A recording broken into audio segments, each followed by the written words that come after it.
नमस्कार बंधुरा, आज के तुम्हारे साथे आमी आरो एक नतून रेसिपि शेयर करब और रेसिपिटा शेष पर्यन्त देखार जन्य तुम्हादेर काछे आमार अनुरोध रइल। एखाने आमी तार जन्य नियेछि माझारि साइजेर चिंगड़ी और एटा किन्तु छोटो चिंगड़ी दिये करलेও भालो हय। एबारे आमी चिंगड़िर मध्य दिये दिलाम स्वाद मतो लवण और हलुद गुঁড়ো। आमी एबार चिंगड़िगुलोके हाथ दिये खूब भालोभाबे मेखे नेब। আমার এখানে চিংড়িগুলো খুব ভালোভাবে মাখা হয়ে গেছে। কড়াইয়ের মধ্যে দিয়ে দিলাম সাদা তেল, তোমরা এটা সরষের তেলেও করতে পারো। এবার চিংড়িগুলো গরম তেলের মধ্যে আমি দিয়ে এইভাবে নাড়াচাড়া করে হালকাভাবে ভেজে নেব।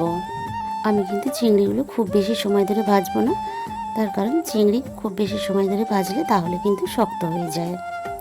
এবার আমি চিংড়িগুলো তুলে নেব।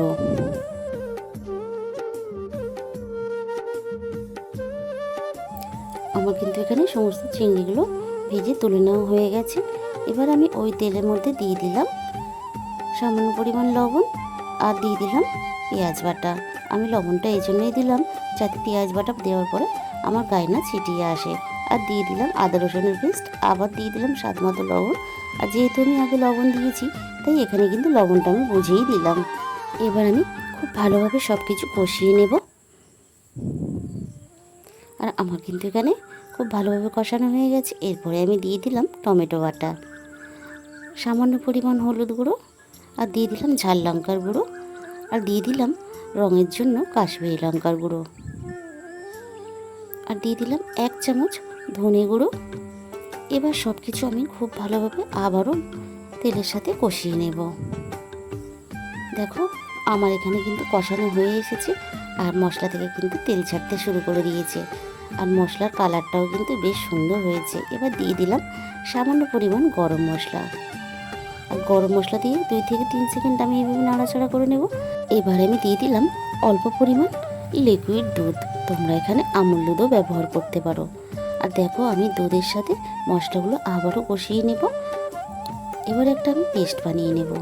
এখানে দিয়ে দিলাম 1 চামচ পোস্ত আর 1 চামচ চারমগজ, আর দিয়ে দিলাম সামান্য পরিমাণ জল। আমি এবার খুব ভালোভাবে এটাকে পেস্ট করে নেব। আর দেখো আমি কিন্তু এভাবে পেস্ট করে নিয়েছি। এবার চারমগজ আর পোস্ত বাটাটা আমি মশলার সাথে দিয়ে দিলাম। এবার খুব ভালোভাবে আমি আবারও কষিয়ে নেব। এরপর আমি এখানে দিয়ে দেব 4টে চেরা কাঁচা লঙ্কা। এবার মিক্সিতে আমি যে মশলাটা বেটেছিলাম এই মিক্সি ধোয়া জলটা আমি দিয়ে দিলাম। এবারে এইভাবে আমি আরও মিনিট 5 ফুটতে দেব।